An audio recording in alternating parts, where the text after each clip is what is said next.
말씀을 함께 보는 시간입니다. 오늘 말씀은 본문상으로는 무척 짧기 때문에 실질적으로 다루는 것은 긴데 본문은 짧기 때문에 같이 한 목소리 읽습니다. 오늘 본문 구약성경 여호수아 2장 22절에서 24절까지 말씀입니다. 다 같이 한 목소리로 말씀 같이 봉독하겠습니다. 시작. 그들이 가서 산에 이르러 뒤쫓는 자들이 돌아가기까지 사흘을 거기 머물매 뒤쫓는 자들이 그들을 길에서 두루 찾다가 찾지 못하니라.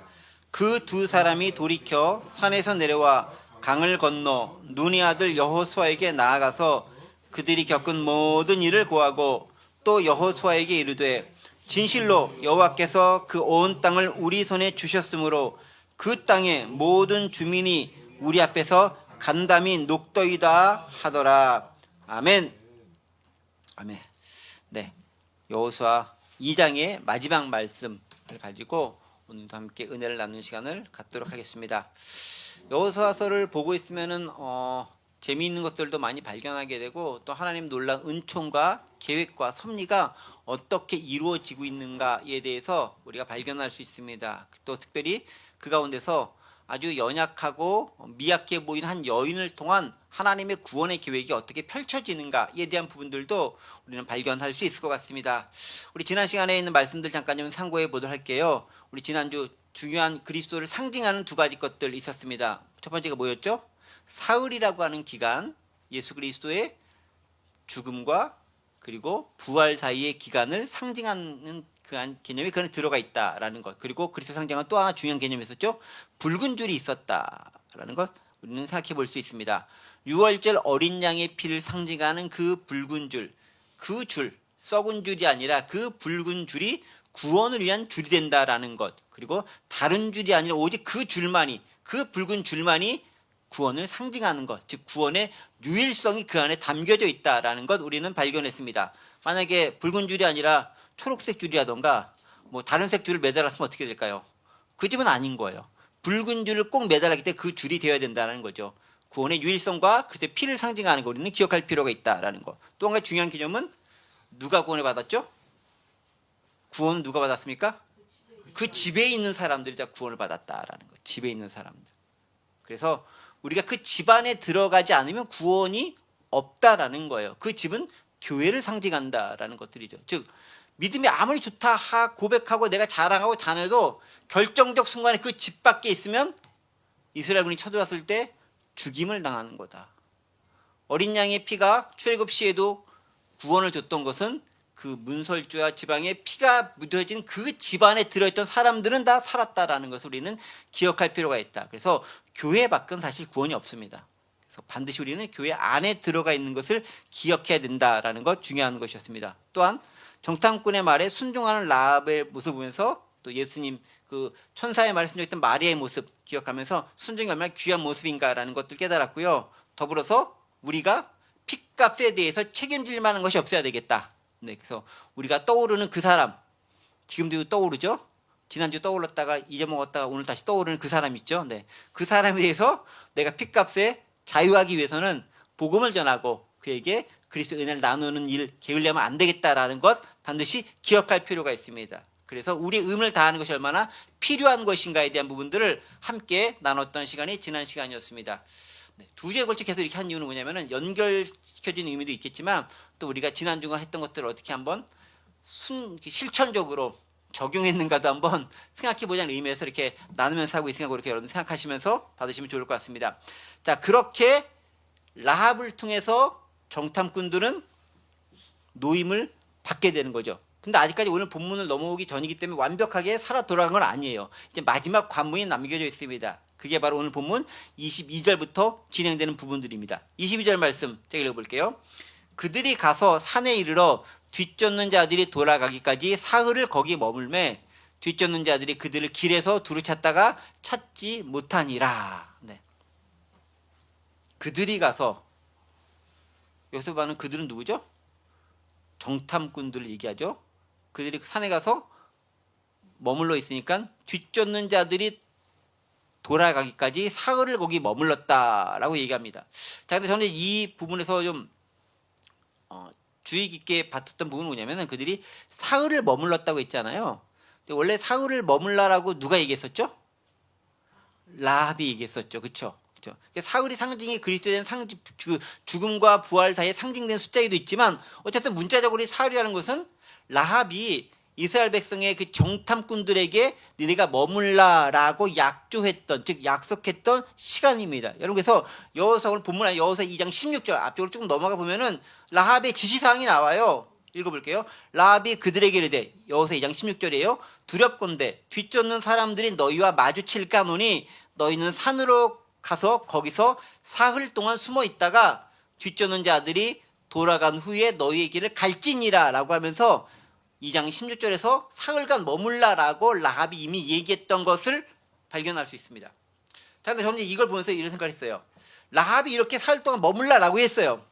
그 다음에 실제로 라합의 말을 듣고서 그 산에 정탐꾼들이 올라갔죠. 도망을 갔습니다. 라합이 가르쳐준 대로. 그 다음에 그들이 며칠을 머물까를 결정하는 건 그들의 몫인 거예요. 그쵸? 보세요. 사흘을 머물라라고 했는데 하루나 이틀만 머물고 나갈 수도 있잖아요. 사흘 머물라고 했는데 한 일주일쯤 머물 수도 있는 거 아니에요. 그렇죠. 물론 우리는 그 숫자가 뭐가 중요하겠느냐라고 판단할 수 있죠. 그러나 가만히 보세요. 사흘을 머물고 있다는 것은 라합은 나름대로 그들이 가장 안전할 수 있는 기간을 염두에 둔 시간이 사흘이었던 것입니다. 그렇죠? 그리고 사흘이라는 기간은 뭐냐면 여호수아가 정탐꾼들을 보냈을 때 나름대로 충분히 정탐하고 올 만한 기간이 어느 정도 인내할 수 있는 기간이 그 정도가 아니었나 싶은 기간이 아마 사흘 정도 됐을 거다라고 추측이 돼요. 말이 잘 안 나오는데 추측이 됩니다. 뭐 성경에 딱 그렇게 기록되는 건 아니니까. 그 사흘이라는 건 나중에 나름대로 상징하는 바도 있겠지만 그 사흘은 라합이 얘기했던 것을 정탐꾼들도 그대로 지켰다는 데 상당히 의미가 있는 것 같아요. 가만히 보세요. 사흘을 머물라고 했는데 하루나 이틀만 하다가 나갔을 수도 있잖아요. 물론 일찍 나가가지고 무슨 일이 꼭 생긴다라는 보장이 있는 건 아니에요. 하지만 정탐꾼들과 라합은 자신들이 맺었던 그리고 약조했던 사항들에 대해서 아주 철저히 지키고 그 약속에 대해서 순종하고자 했던 노력했던 모습들이 그대로 발견된다라는 거예요. 그냥 말했던 것이 아니고 그냥 대답했던 것이 아니다라는 부분들을 우리는 여기서 발견할 수 있습니다. 그래서요, 우리가 하나님과의 약속 당연히 중요하죠. 왜냐하면 하나님의 약속 잘못 지키면 바로 목숨을 잃을 수도 있기 때문에 생사가 달린 문제이기 때문에 반드시 중요한데 믿음의 사람들과의 약속도 역시 중요하다라는 거. 그리고 라합과 정탐꾼들은 그 부분에 있어서 서로 완벽하고 분명한 신뢰 상태에 있었기 때문에 그대로 따랐다라는 거예요. 만약에 제가 정탐꾼이었으면 사흘 있었다라고 얘기하면은 사흘 동안 있었을까? 꼭 사흘을 지켰을까라고 꼭 사흘을 있어야 될 이유가 뭘까? 생각해보면서 좀 미리 기웃거리며 기어나왔을 수도 있고 사흘은 좀 짧아라고 하면서 더 긴 기간이 있었을 수도 있지 않았을까 싶은 생각이 듭니다. 그래서 그렇게 했다라는 거죠.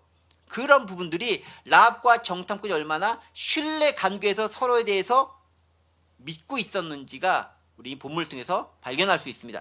자, 그러면서 여러분 사흘 동안 산에 숨어 있으려면은 아무것도 안 먹고 있을 수는 없잖아요. 그렇죠? 그러니까 사흘 동안 숨어 있으면서 라합이 아마 물과 식량을 챙겨줬을 가능성이 있어요. 성경에 나오진 않아요. 추측컨대. 그냥 보내면서 잘 숨어 있어라고 보냈을 수도 있겠지만 나름대로 급박한 상황임에도 불구하고 상당히 치밀하고 계획적으로 이렇게 응대하는 라합의 모습을 봤었을 때 그냥 보내지 않고 뭔가를 주어서 보냈을 가능성이 있습니다. 그런 과정들을 통해서 뭔가 러브스토리 같은 것도 생기지 않았을까요? 이거 영화로 만들면은 뭔가 나오지 않을까? 물론 성경 구조는 되게 짧아요. 이렇게 라합이 때 예수 이렇게 생사를 위해서 이렇게 막 토론하는 거 나가고 그 다음에 사울 있으라 하고 그 다음에 사울 있다가 갔다 끝인 것처럼 보이는데 여러분 이 안에는 러브스토리가 충분히 있을 만하지 않냐라는 생각이 들어요. 저는 그런 생각이 듭니다. 그걸 어떻게 나는 확인할 수 있는 것인가? 명확한 것은 아니지만 자꾸 설교 시간 추측을 하면 안 되는데 추측되는 장면들이 있습니다. 여러분 마태복음 1장 5절에 있는 말씀 보면은 우리가 잘 아는 족보가 나오죠. 라합이 누구랑 결혼했나라는 말이 나와요. 살몬은 라합에게서 보아스를 낳고 보아스는 룻에게서 오벳을 낳고 오벳은 이세를 낳고 해가지고 이세를 통해서 이제 다윗 나오고 근데 예수님께 쭉 족보가 이해하지 않습니까? 그러니까 마태복음에 나오는 족보 가운데 몇 명 안 되는 여성이 등장하는데 그 중에 한 명이 라합인데 라합은 살몬이라는 사람과 결혼했다라고 되어져 있습니다. 그런데 그 살몬이 내려오는 이야기들 가운데서 이 정탐꾼 둘 중에 하나였을 거다라고 많은 사람이 추측을 합니다. 성경 가운데 그 사람이야 라고 딱 못 박아 있지는 않아요.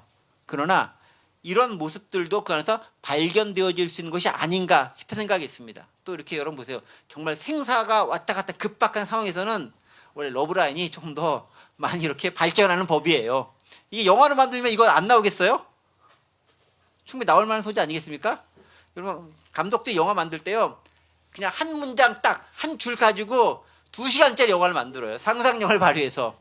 충분히 뭔가 나올 수 있는 것이 아닌가 싶은 생각이 듭니다. 어쨌든 이러한 모습들 그 상황에 신뢰가 있었기 때문에 둘 사이에는 그러니까 정탐꾼과 라합 사이에는 귀한 모습들이 있었다라는 것들이고요. 그 다음에 또 한 가지 3일간 있었잖아요.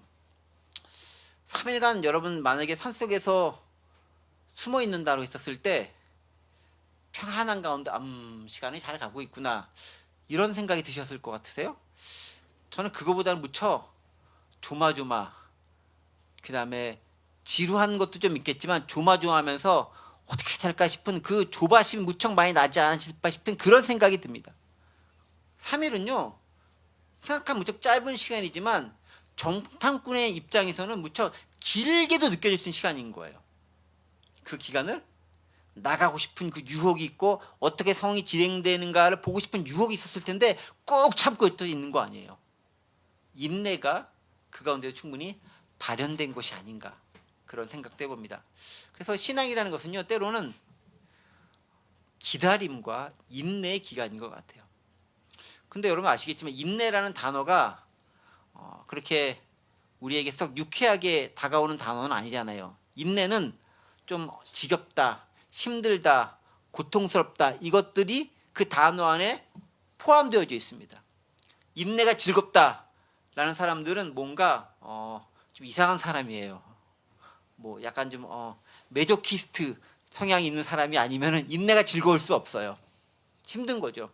근데 그 인내를 충분히 3일간 견뎠기 때문에 그들은 구원이라고 놀라운 은혜를 맛볼 수 있었다는 거죠. 살아날 수 있었다라는 거 우리는 기억해 볼 수 있습니다. 예수 그리스도의 3일간의 그 인내 기간이 바로 부활을 위한 놀라운 기간이었다라는 것이고 그 인내 3일간의 기간이 우리들에게는 죽음의 기간이고 잠잠한 기간이고 깜깜한 기간이었지만 바로 그 기간을 통해서 부활을 경험할 수 있는 반드시 거쳐야 하는 기간이었다라는 것들도 기억할 필요가 있습니다. 그러니까 3일은 그냥 가는 기간이 아니라 반드시 거치고 지나가야만 하는 기간이다라는 거죠. 어떻게 보면은 이스라엘 백성들이 광야의 40년이 바로 이 인내의 3일과도 맞닿아질 수 있는 개념이다라고 우리는 추측해 볼 수 있다라는 거죠. 자, 어쨌든 그렇게 러브스토리에 있었는지 명확치 않지만 어떤 상호 신뢰 가운데서 그런 이야기도 싹 트면서 3일간의 기간이 끝났습니다. 그리고 23절로 넘어갑니다. 그 두 사람이 돌이켜 산에서 내려와 강을 건너 눈의 아들 여호수아에게 나아가서 그들이 겪은 모든 일을 고하고 라고 기록되어 있습니다. 그 두 사람은 정탐꾼 2명을 얘기하겠죠. 그 정탐꾼 2명이 이제 돌이켜서 산에서 내려와서 강을 건너서 눈의 아들 여호수아에 다시 돌아갑니다. 이게 우리말로는 지금 한 문장으로 쭉 길게 날렸지만 원래 원어로 보면 이게 짤막짤막하게 끊어져 있어요. 되게 급박하게 이렇게 끝나고 이렇게 차근차근 진행됐다는 것을 그렇게 숨가쁘게 설명하고자 하는 뉘앙스가 그 가운데 들어있는 거죠. 자, 그들이 어쨌든 3일간 있다가 끝나고 내려와서 강 건너 다시 여호수아에 가서 그 모든 일들을 여호수아에게 고백을 합니다. 정확히 얘기하면 겪은 일을 보고를 하는 거죠. 어떤 걸 보고했다고 되어 있습니까? 그들이 겪은 모든 일. 23절이죠. 네, 그들이 겪은 모든 일들을 보고했다. That had happened to them. 그들에게 일어났던 모든 일들을 보고했다라고 합니다. 정탐꾼이 무엇을 해야 되는가가 기록되어 있는 거죠. 정탐꾼들은 보았던 것들을 모든 것들을 다 가감없이 보고할 필요가 있다라는 거예요. 왜냐하면 그래야 지도자가 제대로 판단을 내릴 수 있습니다. 그러니까 지도자는, 리더는 많은 정보를 가지고 있어야 그 정보를 바탕으로 올바른 판단을 내릴 수 있어요. 근데 이게 부족하게 하거나 왜곡되게 보고를 하면 판단이 제대로 내려질 리가 없겠지요. 그런 의미에서 정탐꾼들은 자신이 겪었던 모든 일들을 그대로 보고하게 됩니다. 그럼 겪었던 모든 일들은 뭐겠습니까? 라합을 만났던 일, 라합이 그들을 숨겨줬던 일, 또 라합이 그들에 대해서, 이스라엘에 대해서 어떤 생각을 가지고 있다고 말했던 것들, 또 그 여리고 성에 있던 사람들이 이스라엘 백성들에 대해서 가지고 있었던 느낌, 그리고 생각들이 어떤 것인가에 대해서 그대로 여호수아에게 정탐꾼들은 전달했다는 거죠. 짧은 문장이지만 되게 자세하고 많은 것들을 가감없이 전하는 그들의 모습을 발견할 수 있습니다. 그래서 올바른 판단을 내리기 위해서는 많은 정보, 그리고 자세하게 지도자에게, 리더에게 전달해 줄 필요가 있다는 거예요. 어떻게 보면은 불필요하다 싶은 정보까지도 전달해 줄 필요가 있습니다. 그런데요, 불필요하다 싶을 정보까지도 그 정보가 내가 판단하기에 불필요한 거지, 그 지도자가 판단하기에 그 정보가 되게 중요한 정보가 될 수 있어요. 여러분 아시겠지만 수사를 하는 그 수사관들 입장에서는 되게 사소한 것 그 하나가 결정적 단서가 돼서 사건을 해결하는 경우가 있죠. 그런 분들이 많이 작동할 수 있다라는 거 우리는 기억할 수 있습니다. 자, 그러면서 보고의 가장 핵심적인 내용들이 이제 24절에 등장합니다. 또 여호수아에게 이르되 진실로 여호와께서 그 온 땅을 우리 손에 주셨으므로 그 땅의 모든 주민이 우리 앞에서 간담이 녹더이다 하더라. 이건 뭐입니까? 정탐꾼들이 겪었던 일에 대한 체험에 대한 것뿐만이 아니라 실제로 그곳에 있었던, 여러 곳에 있었던 사람들의 상태와 상황과 반응과 정서가, 생각이 무엇인지를 그대로 전달하고 있는 거죠. 그 전달 내용이 뭐였죠? 여호와께서 그 온 땅을 우리에게 우리 손에 주셨기 때문에 그 땅의 모든 주민이 우리 앞에서 간담이 녹더이다. 좀 저는 이 고백을 통해서 정탐꾼들의 신앙이 참 대단하다라는 사실을 다시금 확인합니다. 어떻게 해요? 여러분 24절을 가만히 보세요. 여호와께서 그 온 땅 우리 손에 주셨으므로, 단서조항이 있죠. 그 땅의 모든 주민이 우리 앞에서 간담이 녹더이다. 그러니까 지금 이 정탐꾼들은요, 그냥 여리고성에서 들었던 것을 전달하는 게 아니에요. 하나님께서 그 땅 가운데 행하셨던 것이, 그 모든 것들을 체험적으로 그들은 알고 그 믿음 안에서 지금 고백하고 있다라는 거예요. 중요한 거죠. 여호와께서 그 온 땅을 주셨으므로, 이거는 약속에 근거한 믿음인 거잖아요. 그러니까 지금 이 정탐꾼 둘은 그 약속에 근거한 믿음을 가지고 정탐을 갔던 것들이고, 약속을 근거해서 정탐을 가가지고 그들이 죽을 뻔했지만 기가 막히게 살아남은 것이고, 그 사람의 모든 과정이 하나님의 뜻과 은혜 가운데 있었다라는 것들을 체험하면서 여호수아에게 아주 당당하고 감격적으로 보고를 할 수 있었다라는 거죠. 별거 아닌 것 같은 이 문장이지만, 여호와께서 그 온 땅을 우리 손에 주셨으므로라는 이 고백이 정탐꾼들에게는 신앙 고백으로 들어가 있는 거예요. 정탐하는 그 며칠간의 기간 동안 그들이 체험한 하나님이 어떤 것인가를 그들은 실제적으로 경험할 수 있게 됐다라는 거죠. 그리고 이스라엘 백성에게 사기를 정말 높여줄 수 있는 것 뭐겠습니까? 그 땅의 모든 주민이 우리 앞에서 간담이 녹더이다. 저는 여기서도 재미있는 걸 하나 발견했어요. 여호와 앞에서뿐만 아니라 우리 앞에서도 녹더이다라고 얘기합니다. 물론 그 우리는 하나님 없는 우리가 아닌 거예요.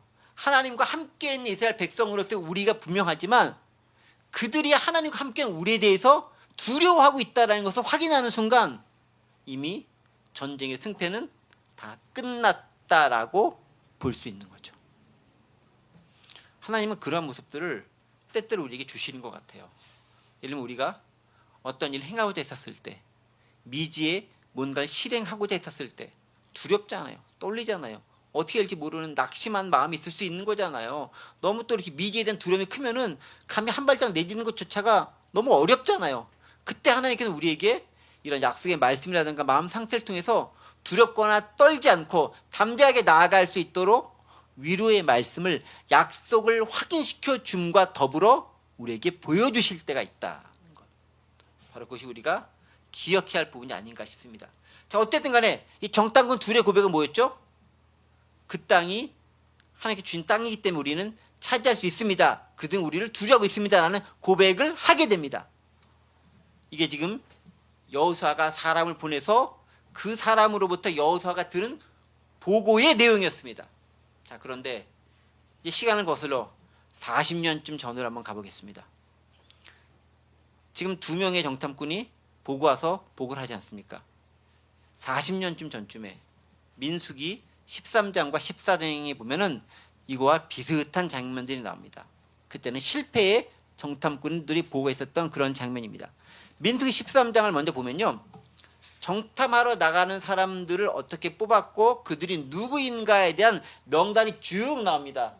여기 13장 나오죠. 네, 민수기 13장 전체를 다 하진 않고요. 부분적으로 발췌만 있는데 13장을 보면은 네, 이렇게 1절부터 네, 1절부터 쭉 보면은 이제 명단이 쭉 기록되어 있습니다.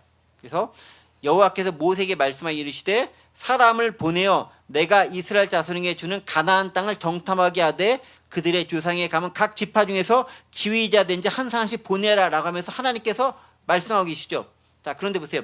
여기도 2절에서 뭐라고 기록되냐면은 똑같죠. 보세요. 내가 이스라엘 자손에게 주는 가나안 땅을 정탐하게 하되. 모세가 뭐라고 얘기합니까? 하나님께서 뭐라고 말씀하시냐면은 내가 이스라엘 자손에게 주는 가나안 땅. 그렇죠? 여기도 약속의 말씀이 들어있어요. 내가 주는 땅이다라는 게 이 안에 표현되어 있어요. 우리 아까 방금 전에 봤었죠. 2명의 정탐꾼들이 여호수아한테 와서 보고했을 때 여호와께서 허락하신 그 땅이라는 걸 그대로 기억하면서 보고했죠. 여기도 똑같이 그런 표현이 나오는 거야. 내가 이스라엘에게 주는 그 가나안 땅을 정탐해라라는 거예요. 이미 약속의 말씀이 들어가 있어요. 그러니까 이 약속의 말씀을 믿기 때문에 그들을 신앙대로 했느냐 안 했느냐는 이 약속의 말씀을 그대로 따랐느냐 안 따랐느냐에 따라서 고백과 보고가 달라질 수 있다는 거죠. 자, 그러면서 이제 한 명씩 멤버가 나옵니다. 그 멤버들 이름이 4절부터 나오죠. 루벤 지파, 시므온 지파, 유다 지파, 이사갈, 에브라임, 베냐민, 스불론, 요셉, 단, 아셀, 납달리, 갓 지파까지 해서 쭉 15절까지 명단이 쭉 나옵니다. 그 중에서 우리가 잘 아는 명단이 나오죠. 일단 6절 유다 지파에서는 여분네 아들 갈렙이요. 그 다음에 8절 에브라임 지파에서는 눈의 아들 호세아요.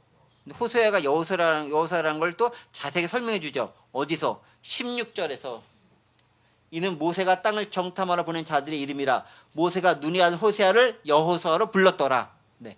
호세아가 여호수아라고 아주 친절하게 설명까지 해주고 있죠. 네. 우리가 잘 아는 2명이 일어납니다. 자, 그러니까 보세요. 12명을 보냈는데 그 중에 2명만 들어와서 제대로 모세한테 보고를 하는 거예요. 나머지 10명은 다 좀 죄송한 말로 나가리 된 거예요. 부정적인 보고를 한 거예요. 여호수아가 그에 대한 기억이 있지 않았을까요? 왜 딱 둘만 보냈을까요?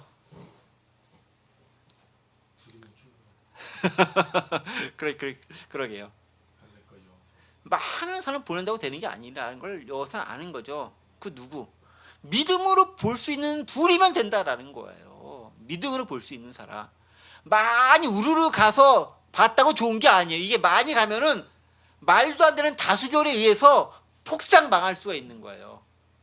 민주주의가 무척 좋은 제도인데 왜곡된 다수에 의해서 진실된 소수가 무시될 수 있는 게 민주주의일 수도 있다는 거예요. 민주주의는 정확히 민주주의가 아니라 다수결의 원칙으로 있다는 거죠. 민주주의의 중요한 원칙이 아니라 다수결이니까. 그러니까 12명 보냈는데 10명이 와가지고 엉뚱한 소리 하니까 2명이 괜히 묻혀버린 거잖아요. 소수가 묻혀버린 거잖아요. 그러니까 많이 보내는 게 좋은 게 아니에요. 제대로 신앙을 가진 2명이면 족하다라는 거예요. 제발 여호수아는 그 기억을 가지고 있었던 것 같아요. 그래서 다 치워버리잖아요. 지파별로 하나 다 쓸데없어.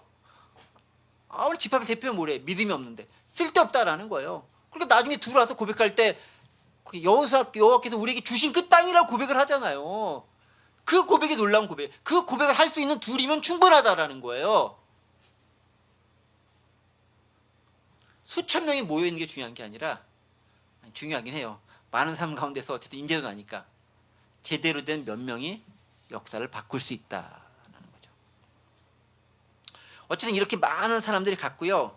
그렇게 가서 그들이 정탐꾼들이 정탐한 보고를 내용합니다. 그 보고 내용의 핵심이 뭐냐면 민수기 13장 30절부터 33절의 내용이에요. 여기 본문에 나올 겁니다. 읽어볼게요. 갈렙이 모세 앞에서 백성을 조용하게 하고 이르되 우리가 곧 올라가서 그 땅을 취하자 능히 이기리라 하나.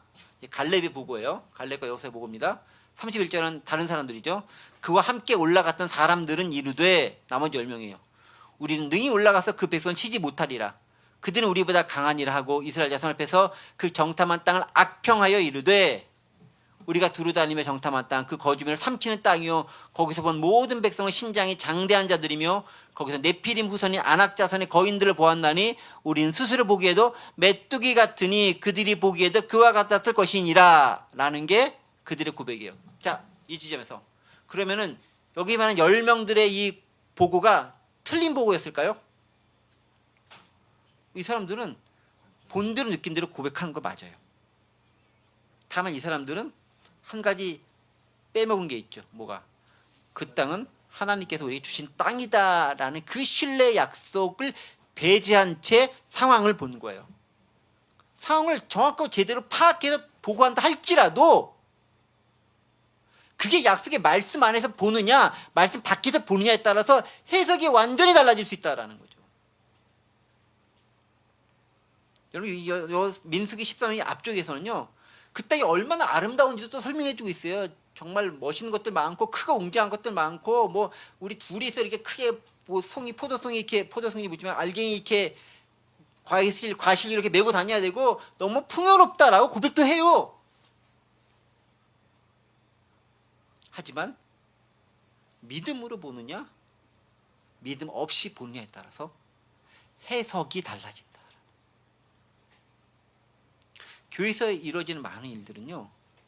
믿음을 해석할 수 있는 일들이 많아야 된다는 거예요.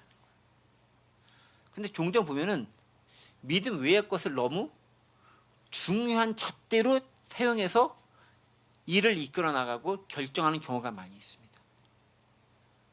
때때로는 믿음의 고백이라는 것들이 좀 허황돼 보이기도 해요. 그런데 그 진짜 허황되느냐 아닌가 것인가 하는 것은 약속의 말씀이 그 가운데 바탕이 되었느냐 안 되었느냐에 따라서 달라진다라는 것입니다. 내 가운데 받은 말씀이 있다면 그 말씀 안에서 결정하는 것들은 그게 믿음으로 보는 시각이 되는 거죠. 근데 거기서 벗어나는 순간 그 다음에 인간적 판단만이 중요한 판단으로 작동되는 거예요. 그러니까 10명의 정탐꾼들이 잘못 본 게 아니에요. 2명의 정탐꾼이 걔네만 특별히 뭘 뚝뚝뚝 잘 본 게 아니에요. 똑같은 것을 보는 거예요. 그런데 약속의 말씀에 근거한 신앙으로 해석하느냐 말씀 없이 현상만 가지고 해석하느냐에 따라서 결과가 달라질 수 있겠더라는 것입니다. 자, 이렇게 보고하는 10명의 사람들, 즉 10명 대 2명, 압도적 다수잖아요. 압도적 다수 이렇게 보고를 하니까 그 보고를 들은 사람들의 반응은 어떻겠습니까? 그게 민수기 14장에 있는 내용입니다. 민수기 14장도 좀 띄워주세요. 온 회중이 소리 높여 부르짖음에 10명이나 안 된다고 고백했잖아요. 우리는 메뚜기다 이렇게 고백했잖아요. 백성이 밤새도록 통곡하였느니라. 이스라엘 자손이 다 모세와 아론을 원망하죠. 온 회중이 이르되 우리가 애굽 땅에서 죽었거나 이 광야에서 죽었으면 좋았을 것을 왜 거기 들어가자고 해가지고 그 땅에 칼에 쓰러져 죽게 만드느냐. 우리 처자가 사로잡히리니 애굽으로 돌아가는 게 낫지 않겠느냐. 이런 못된 녀석들을 봤나. 다시 애굽으로 돌아가자라고 얘기하잖아요. 홍해 건넌 지 얼마 안 된 시간이에요. 다시 가자라는 거잖아요. 누구 때문에? 믿음으로 보지 않은 10명의 보고 때문에. 하지만 그 가운데 꼿꼿하게 아니요라고 말하는 사람 한 명 있죠. 6절이죠. 여기도 6절이죠. 그 땅을 정탐한 자 중 눈의 아들 여호수아와 여분의 아들 갈렙이 자기들의 옷을 찢고 이스라엘 자손의 온 회중에게 말하여 이르되 7절 8절 9절 보세요.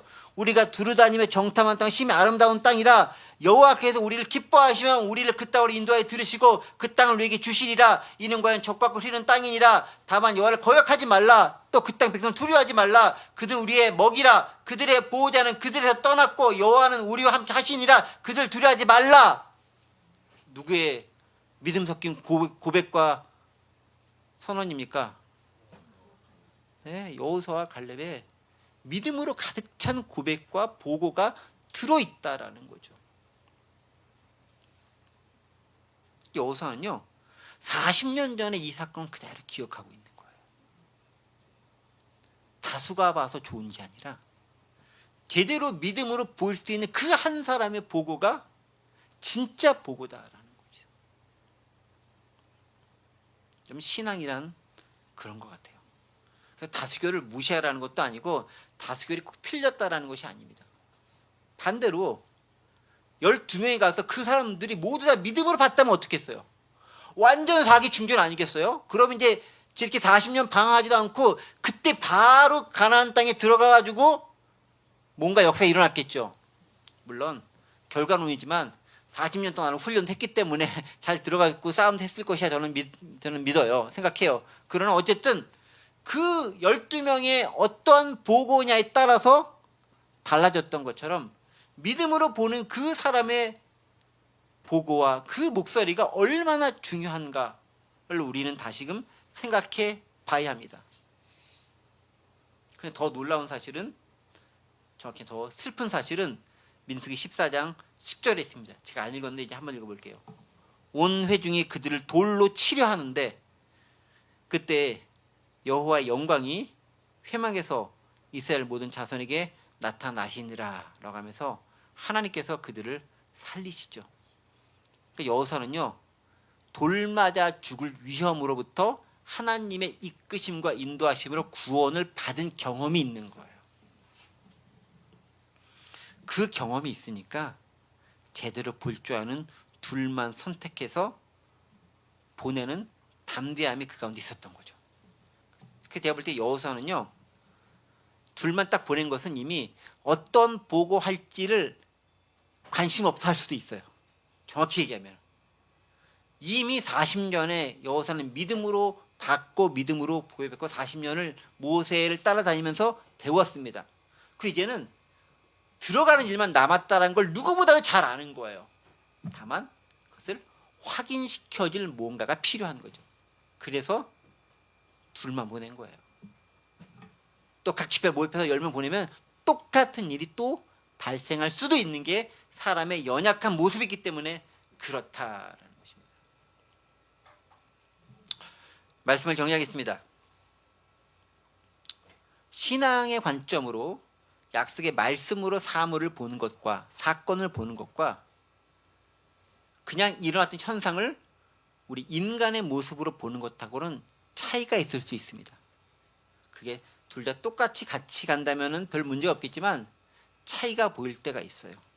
그때 우리가 어떤 선택을 할 것인가가 무척 중요하겠고 그것은 말씀에 기반된 근거한 것이었는가를 먼저 살펴볼 필요가 있습니다. 지금 계속 보시면 알겠지만 여호와께서 우리에게 주신 땅, 약속한 땅, 함께 하신다라는 그 전제를 계속 달고 있는 걸 발견했죠. 그게 우리가 근데 무엇보다 중요하다라는 것. 그리고 그런 믿음의 행동은 말씀에 근거하고 그 말씀에 따른 고백이 역사를 이루어낸다라는 것입니다.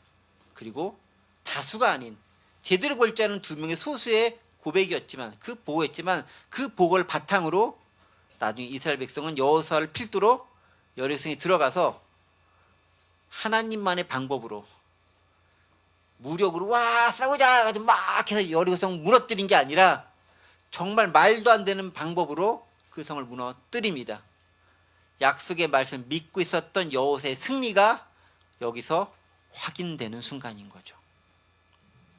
참다운 지도력과 팔로우십이 무엇인지 우리는 또한 발견할 수 있는 것이 아닌가 생각이 듭니다. 그래서 말씀을 기억하시면서 하나님 앞에 우리가 어떻게 세상을 볼 것인가, 우리 기준은 무엇인가 점검해 보시면서 나아갈 수 있는 저와 여러분들 되시기를 간절히 원합니다. 기도하겠습니다. 은혜와 사랑의 하나님 아버지, 감사합니다. 때로 우리는 세상의 유혹이 너무 크고 세상의 관점이 너무 지대한 것 같아서 주신 약속의 말씀이 있음에도 그것들을 저버리고 임의대로 다수결로 판가름하려는 경향이 있음을 고백합니다. 하나님의 약속의 말씀과 그것들이 동일하다면 좋겠지만 때로 상이한 결과를 나타낼 때 우리가 무엇을 선택해야 될지 용기와 담대함 허락해 주시고 성령님의 은혜로 참다한 것을 선택하고 담대하게 나아갈 수 있는 믿음을 허락하여 주옵소서. 감사드리며 예수 그리스도의 이름으로 기도하옵나이다. 아멘.